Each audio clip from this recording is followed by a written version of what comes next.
everyone, and welcome to our podcast, Mental Health Matters Supporting Students' Well-Being. I'm your host today. My name is Venus.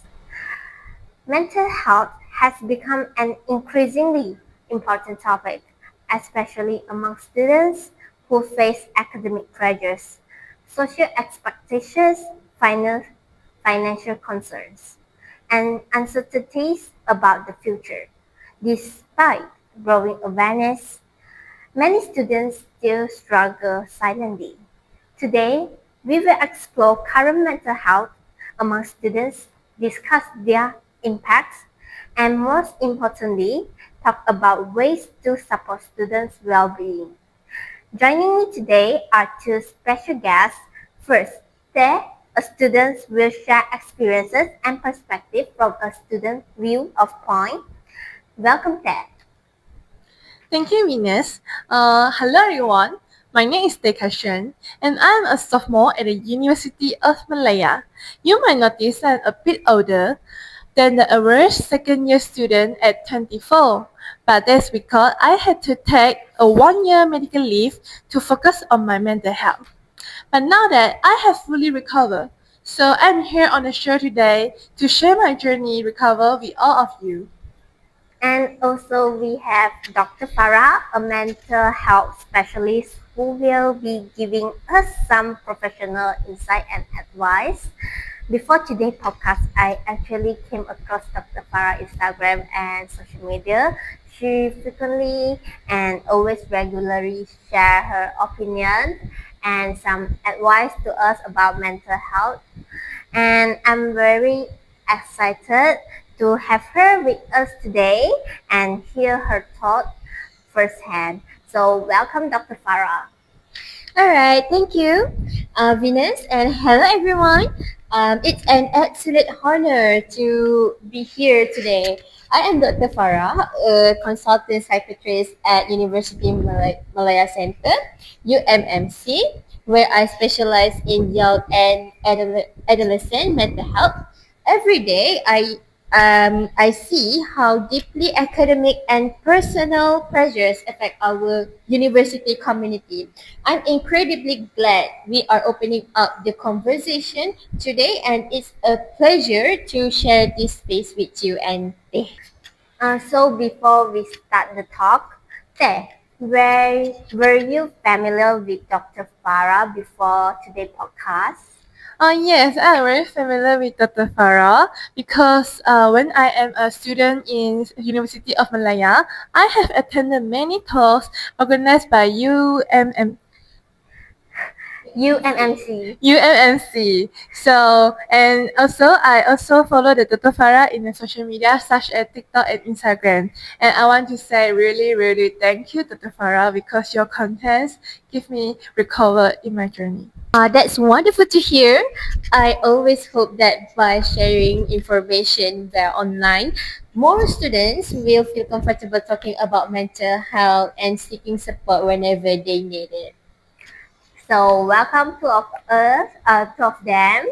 Let's begin by looking at some of the major mental health issues students are facing today. Nowadays, mental health is not longer something hidden, and we can see it in news, right? Yeah. And social media, even school discussions. But at the same time, students also under a lot of pressure, sometimes more than people realize. So someone say that it's because expectations are higher now. Well, someone also say that students are just more open about it. So Te, I know you have been through a mental health journey before. So from your experience, what do you think actually caused it? Alright, thank you for asking that. But looking back, I think my mental health challenge were mainly caused by two things. The first is the academic and social pressure, combined with my own perfectionism. When I entered university, I was surrounded by many talented and high-achieving classmates. So I will compare myself with them and feel that, wow, they are doing always better than me. And I always wanted to be the perfect student, but in the university, I am failure. So whenever I didn't meet my own expectation, I will be very hard on myself. So over the time, this pressure becomes overwhelming. I think that's something many students can relate to, right, Dr. Farah? Yeah. And the pressure to keep up with others meet our own expectation can be incredibly exhausting. So, And Vinny? the second, I ignored the warning sign from my body and mind. I started having trouble sleeping, feeling anxious, and worrying too much about the future. I think the total of you understand what I say. So I remember lying in bed at night, but unable to sleep because I was nervous about the next day. Even though the next day, no special will happen. But instead of taking a break, because I know I'm worse, but I didn't do this. I keep pushing myself harder and told myself that everyone was right, but they can do, so I can also. So I just needed to keep going. Eventually, all the pressure led to burnout. Yeah, I think a lot of students can really relate with this, and especially the part where you tell us ourselves it's just a normal stress, and even we already exhausted. So sometimes stress can become so normal so that we will not realize it, but we actually not okay anymore. So, Dr. Farah, from your perspective, what are some common mental health issues among students today? Yeah, actually, what they describe is actually pretty common among our students. What they experience is a classic example of how high functional stress slowly transitions into a clinical issue. When you mention pushing through because everyone else is stressed, so you have to get stressed too. That is a psychological trap called normalized stress. You normalize that stress. You think it's normal. But students start normalizing chronic exhaustion, also thinking it's just the price they have to pay for success. So, but from a clinical perspective, when that stress is paired with perfectionism and constant social comparison, it frequently manifests into three major areas we see among students today. So the first one is anxiety disorders. This is exactly what they describe. That persistent, driving worry about the future, racing thoughts at night, and an inability to turn the brain off, even when there is no immediate threat. The second one is the clinical depression, which often stems from that heavy, constant self-criticism when a student feels that they aren't meeting their own or others' high expectations. It turns from I failed a test to I am a failure, like you said just now. So the third one, the last one is academic burnout. You mentioned about the academic burnout, right? Okay. So this isn't just being tired. Academic burnout isn't just being tired. It's a state of total emotional, physical, and mental exhaustion caused by excessive and prolonged stress. When you reach burnout, your coping mechanisms are completely depleted. Okay, so the danger is that this issue don't happen overnight. Okay, it takes time. They start actually exactly how they describe with sleep disturbances and quiet anxiety, which is why recognizing these earlier warning signs is so critical. I think that makes sense, but I also feel like a lot of students right now is hesitate to talk about it because they feel worried about being judged or misunderstood. So, Ted, during the time, what was it easy for you to open to others? If you ask me the question, I will answer honestly is no. Because I was really scared. If I talk to another one will judge me. Oh, you are so weak. And so just keep everything inside and act, oh, I was fine. It's okay. It doesn't matter. But at some point, I also could not hold it anymore. So when I finally opened up to a close friend, I feel like, oh, finally, I can breathe again. That breath again moment, I think it says a lot. So sometimes people don't realize how heavy silence can be until they finally speak, right? Yes, and that's actually something we see very often. Many students carry their feelings alone, struggles alone, because of the social stigma surrounding mental health. So there is this deep-seated fear that admitting you are struggling means admitting defeat, or that people will label you as a fragile or unable to handle university life. So basically, they just judge you. So they put on a brave face, which only isolates them further. So it makes you making it worse lah, kan? Okay. So, but what they experienced when she finally spoke to a friend is what we call emotional ventilation. So when you encapsulate all those intrusive thoughts again inside your mind, your brain stays in a constant state of fight or fight. Okay? The moment you verbalize your struggles to someone, the moment you share to someone about your struggle, you are essentially offloading that cognitive burden. So you just basically just throw out the burden. Okay? And it's good. Okay. It breaks the isolation and sends a signal to your nervous system that you are safe, which is exactly why it feels like you can finally breathe again. Okay? So a close friend, a family member, or a campus counselor doesn't even need to have all the answers right away. Just having a safe space to speak without being judged is often the very first step toward healing. Okay, so overall we have discussed so much, but what exactly is the impact of mental health on a person? Because as far as I know, a lot of people think mental health only affects emotions, right? And but honestly, I don't think that is true because I think it affects everything.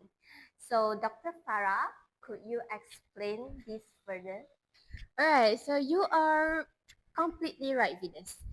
It is a huge misconception that mental health is purely emotional. In reality, our mind and body are deeply interconnected. So when a student's mental well-being suffers, it creates a massive domino effect across three major areas of their life. So the first one is there is a severe physical impact. So chronic stress and anxiety trigger a constant release of cortisol. So cortisol is the stress hormone. This doesn't just make you feel nervous. So cortisol affect everything. It manifests as physical symptoms like tension, headaches, chronic fatigues, digestive issues, and weakened immune system. So students often find themselves getting sick constantly during exams because their bodies and physical are physically exhausted from the mental strain. Secondly, it directly impairs cognitive and academic functioning.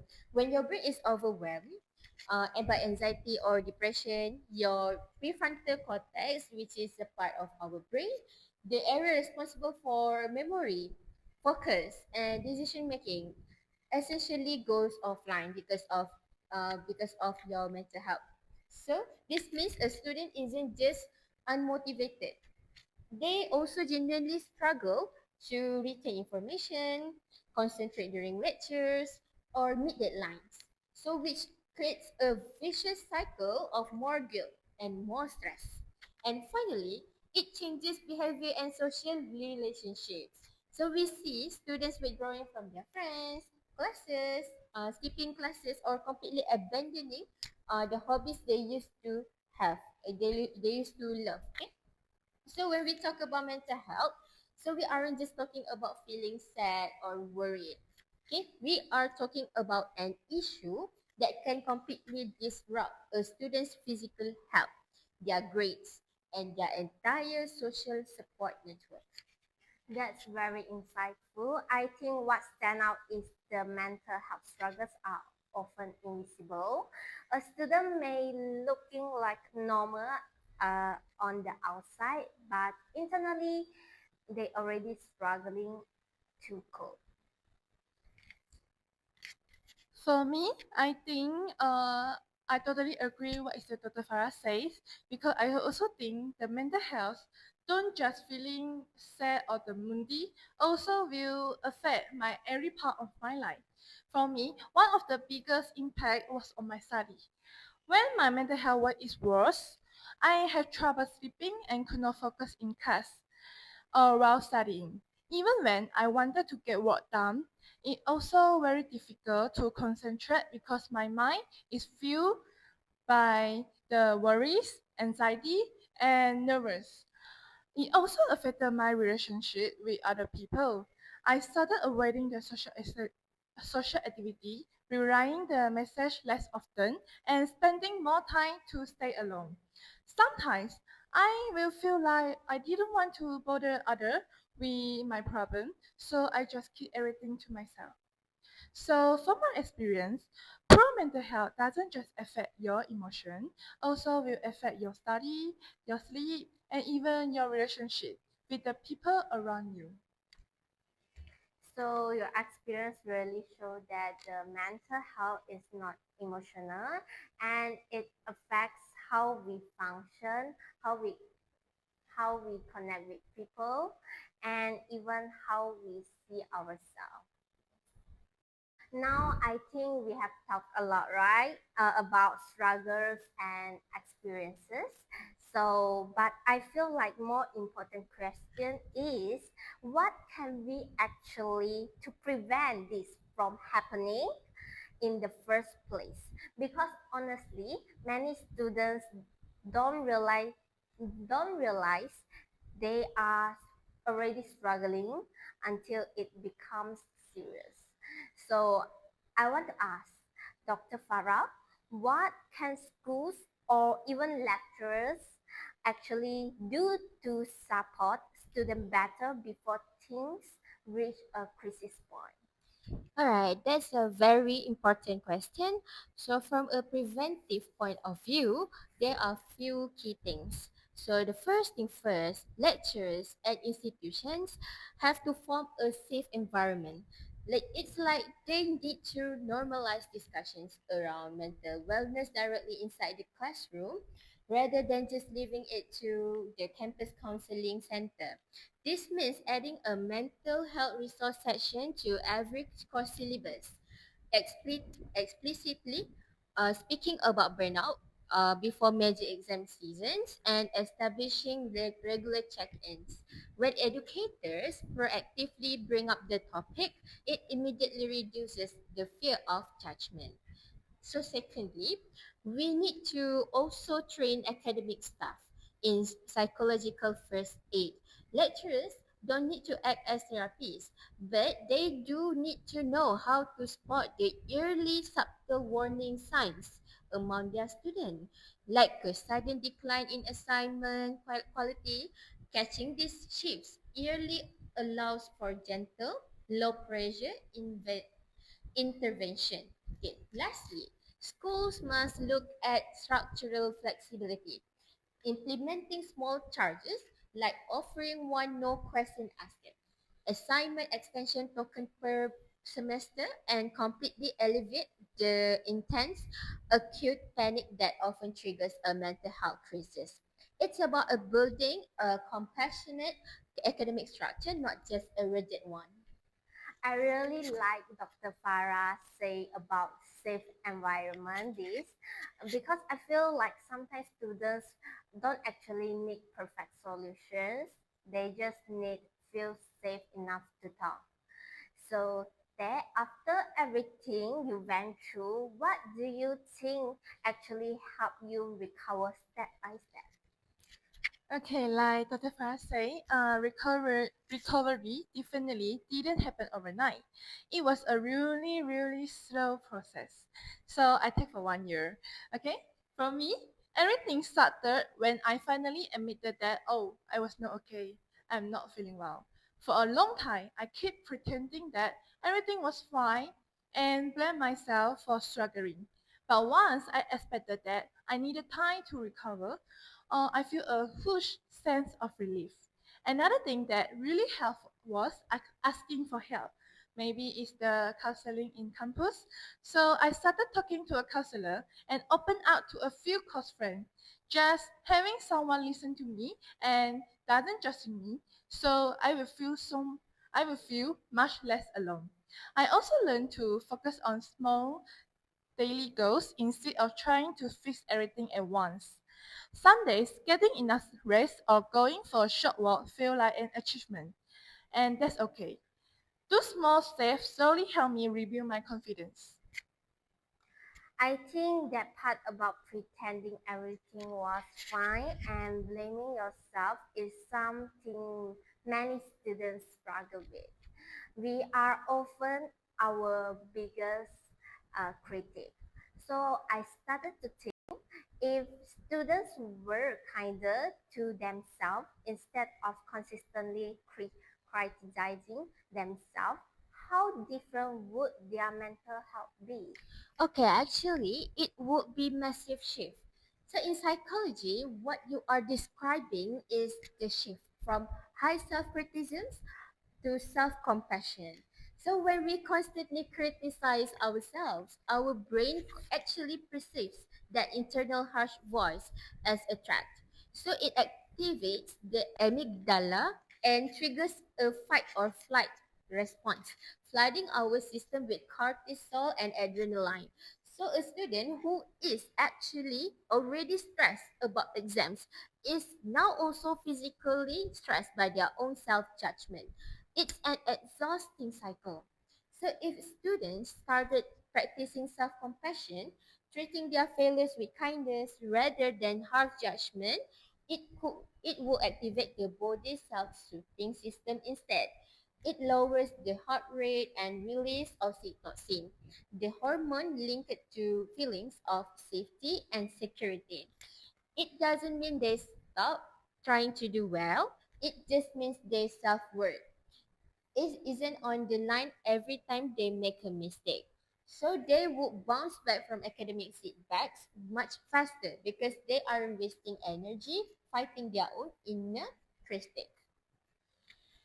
That actually makes a lot of sense. I think sometimes we treat ourselves in a way we would never treat a friend, right?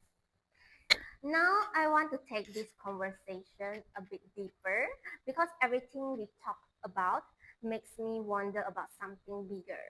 So should mental health education actually be a part of school learning from a younger age?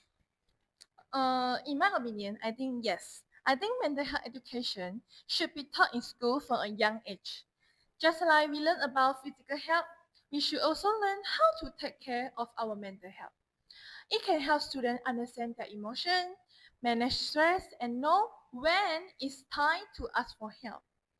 I think if I had learned more about mental health earlier, I might have recognized the warning signs sooner and gotten support earlier from counselor or parents. So that's why mental health education is important for young people. I agree. Early intervention is everything. When we delay mental health education until university, we are essentially waiting for a crisis to happen before we teach coping mechanisms. If we integrate it into schools early, we can teach children emotional regulation and physiology literacy.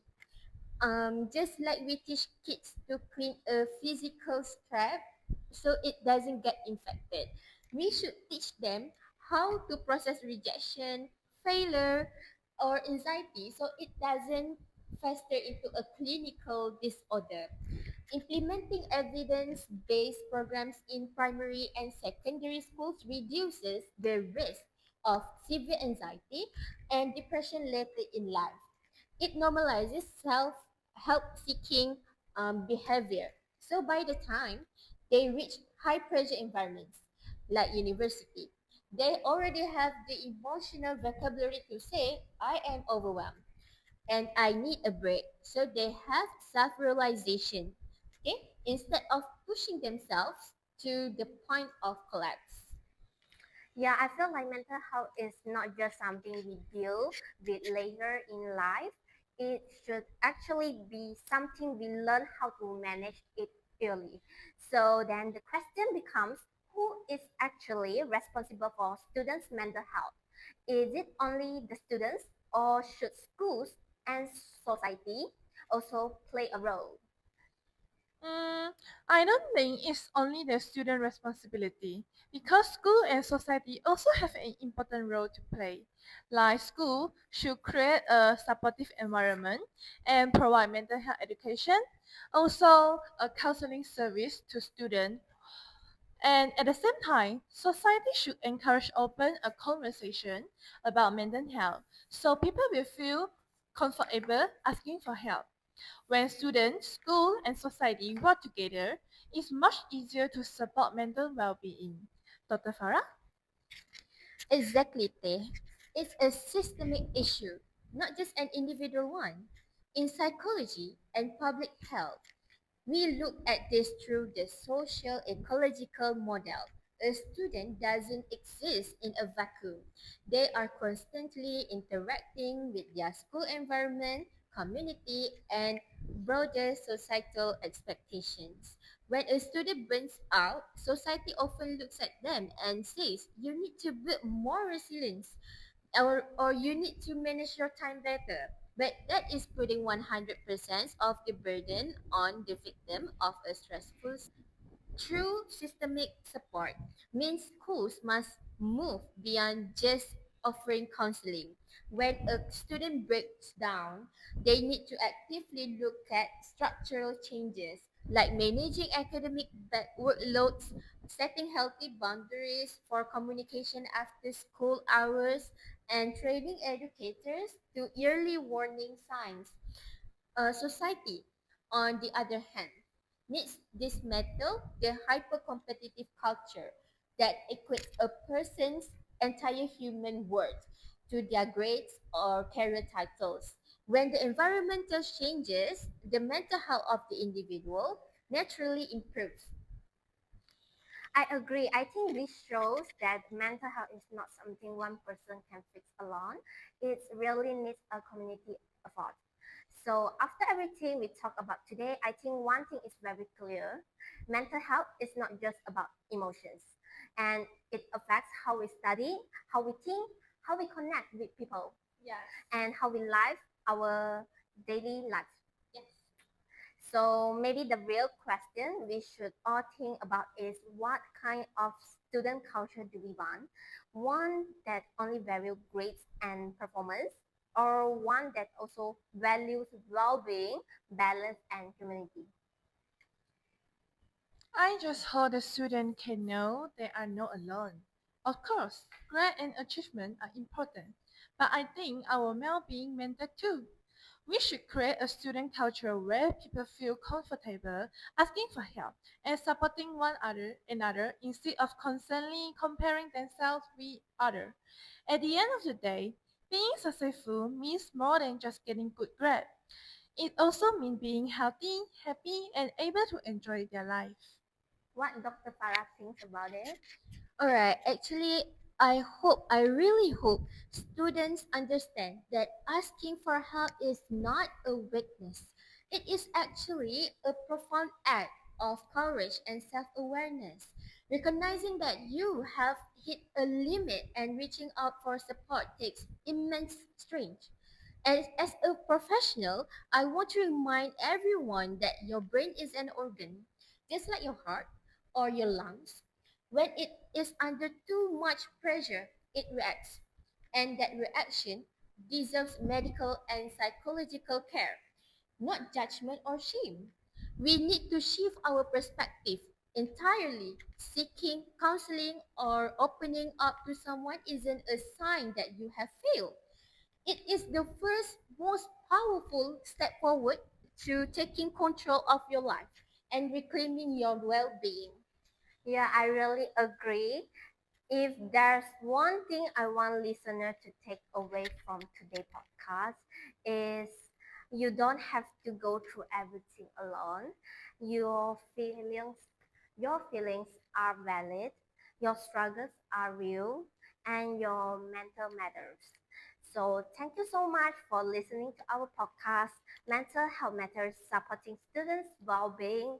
Take care of yourself, not just as a student, but as a human being.